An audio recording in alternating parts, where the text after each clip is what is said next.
Hello again. We've come through Holy Week, the Passion of Christ, the themes that we thought upon, the three stages of God in any task or challenge. We have impossible, difficult, and done. We thought of the passion, of course, the commitment of Christ and everything that he came through.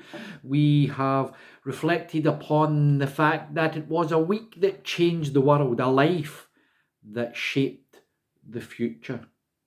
We thought on the horrors of Christ, of course, as he faced all of that brutality, as he hung on that cross, flesh bare and open, blood covering his body, spittle from other human beings, and everything else that we have thought upon and can possibly imagine.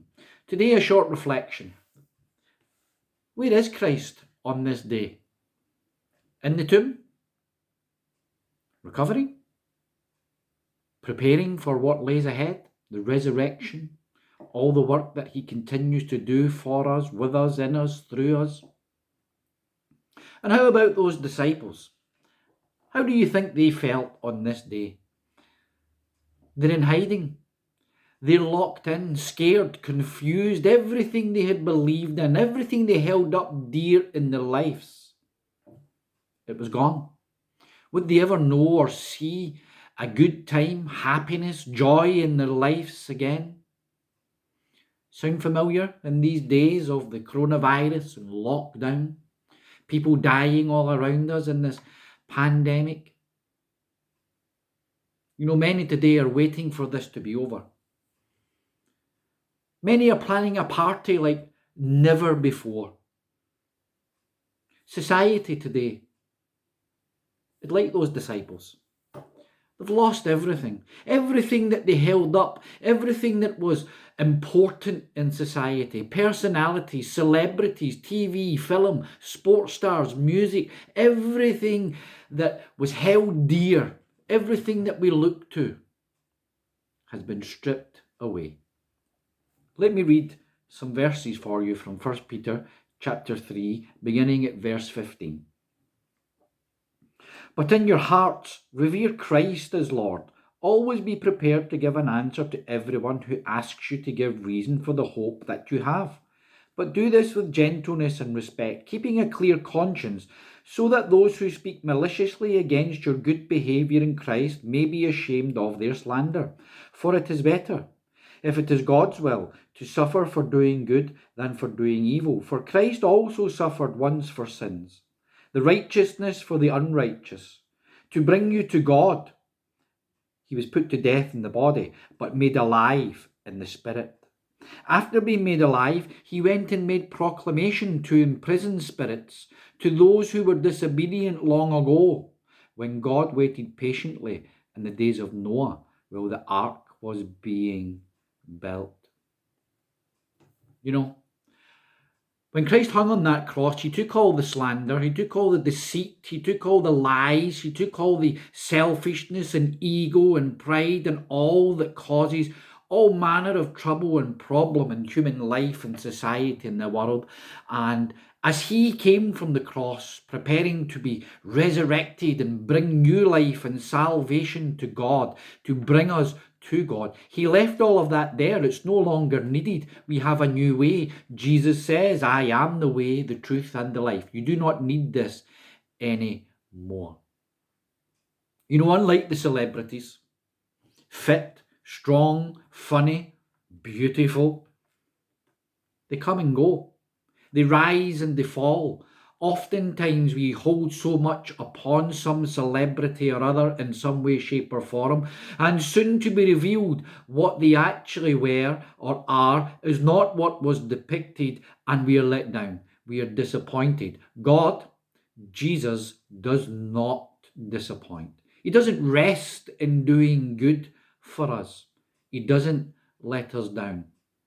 Now, we read in that little passage of Jesus dying and then being made alive in the Spirit, and he went to make proclamation to the imprisoned spirits. He descended. Now, there can be debate throughout the theological world as to when this actually took place. I think this is the ideal day. Think of it like this. There was a party going on in hell. They thought they had done it.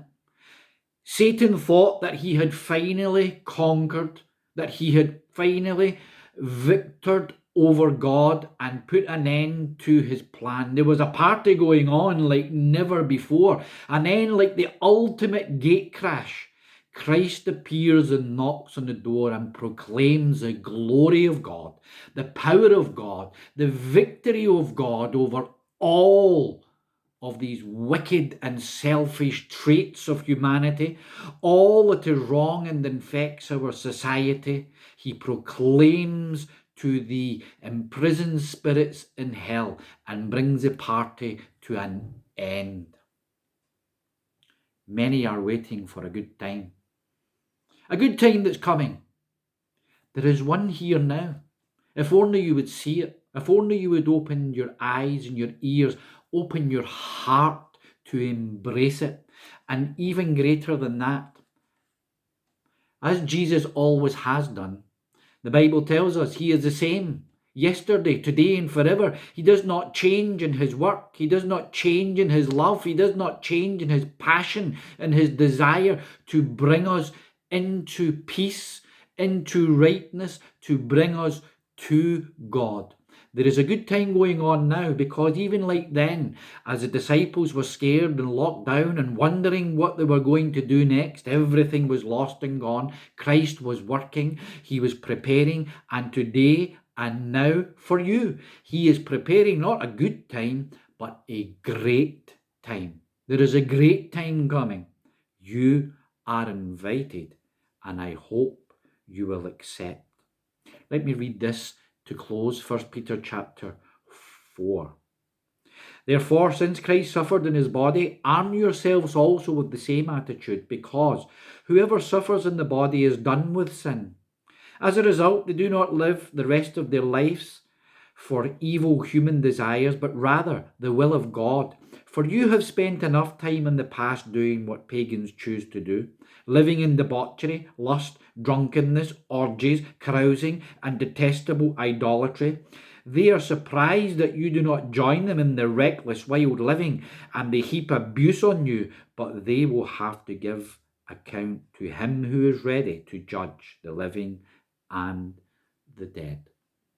Everything this world has to offer, it comes and it goes, it rises and it falls, it leaves its hangovers and its consequences. They are momentary and they pass. But Jesus is forever. He is constantly at work for our good, for your joy and your happiness. He is the life. He is the way. He is the truth.